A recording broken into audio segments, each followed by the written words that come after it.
नमस्ते मेरे मुंबई वासियों, स्वागत है आपका अपने न्यूज़ चैनल पर। मैं प्रत्युष कुमार आपसे एक सवाल पूछना चाहूँगा कि आपकी कोई प्रेमिका है?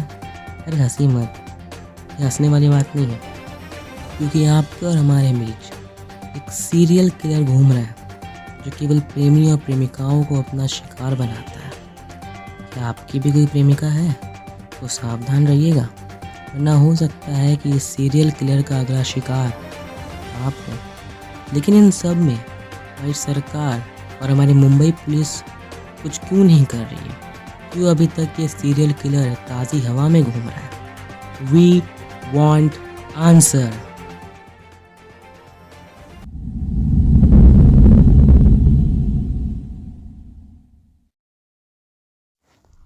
मुंबई के बहुत बड़े बड़े ऑफिसर्स आपस में मीटिंग कर रहे होते हैं और इन्हीं ऑफिसर्स में से एक होते हैं कमिश्नर मिस्टर ऋषि खुराना, जो कि अचानक से अपना हाथ टेबल में पटकते हैं और बोलते हैं, अभी तक हमारी पुलिस टीम ने कुछ क्यों नहीं किया है?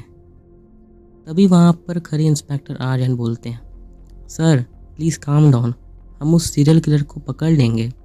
अरे खाक पकड़ लोगे? एक तो ऐसे ही इन मीडिया वालों ने दिमाग ख़राब कर दिया है और ऊपर से भी बहुत प्रेशर आ रहा है कि हमें इस केस को जल्द से जल्द सॉल्व करना है, क्योंकि आखिर हमने ऐसा नहीं किया तो मुंबई पुलिस का नाम मिट्टी में मिल जाएगा। कमिश्नर साहब कुछ समय सोचते हैं और बोलते हैं, मैंने एक डिसीजन लिया है कि अब इस केस को इंस्पेक्टर लोकेश के अंडर दिया जाएगा।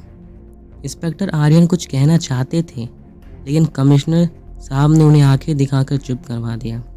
कमिश्नर साहब कहते हैं, inspector Lokesh, yes sir, I am on duty. Lokesh, अब ये केस तुम्हारे अंडर में दिया जाता है एंड आई होप तुम मुझे निराश नहीं करोगे, क्योंकि आखिर तुमने मुझे निराश किया तो तुम जानते हो कि क्या होगा। और हाँ, मैं तुम्हें धमकी नहीं दे रहा हूँ, मैं तुमसे रिक्वेस्ट कर रहा हूँ कि प्लीज़ इस केस को जल्दी से जल्दी सॉल्व करो, वरना मुंबई इस सीरियल किलर के कहर में डूब जाएगा। Yes sir, I will try my best. नहीं, मुझे कोशिश नहीं, रिजल्ट चाहिए। Yes sir, I will not disappoint you. यह सुनकर कमिश्नर साहब ने कहा, नाउ मीटिंग इज ओवर। जैसे ही कमिश्नर साहब ने यह कहा, मीटिंग में प्रेजेंट सभी लोग अपनी कुर्सी से उठकर जाने लगे, लेकिन इंस्पेक्टर आर्यन इंस्पेक्टर लोकेश की तरफ बढ़ते हैं और उनसे हैंडशेक करते हुए कहते हैं, all the best inspector Lokesh, I hope आप ये केस सॉल्व कर पाएँ, लेकिन लगता नहीं है कि आप ये केस सॉल्व कर पाएंगे।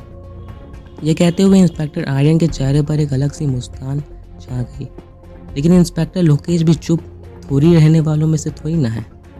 उन्होंने भी पलट के जवाब दिया, हाँ वैसे ही ना, जैसे आपसे ये केस सॉल्व नहीं हुआ। और जैसे ही इंस्पेक्टर आर्यन ने यह बात सुनी, उनके जैसे पूरे बदन में आग दौड़ने लगे, लेकिन वो कुछ कर नहीं सकते थे।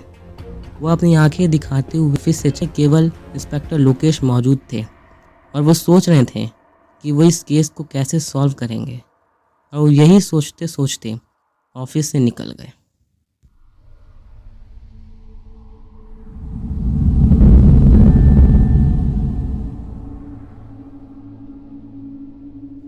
इंस्पेक्टर लोकेश अपने पुलिस स्टेशन के कैबिन में बैठे हुए यही सोच रहे थे कि वो इस केस को कैसे सॉल्व करेंगे, लेकिन उन्हें कुछ समझ नहीं आ रहा था।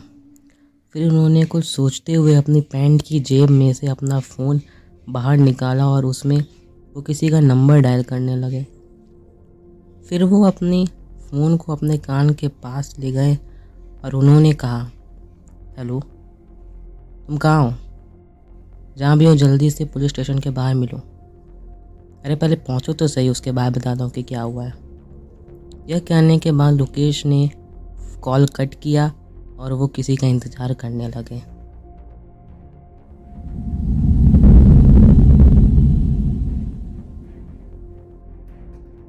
इंस्पेक्टर लोकेश अपने पुलिस स्टेशन के बाहर किसी का इंतज़ार कर रहे थे।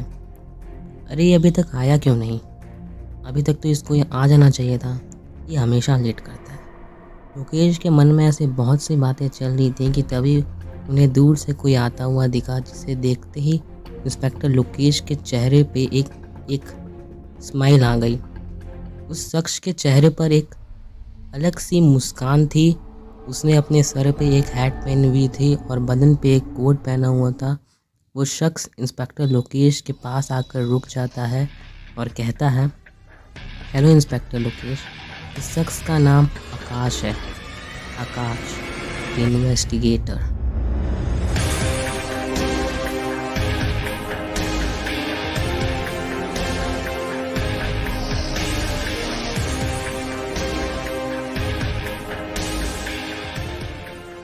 This is a work of fiction.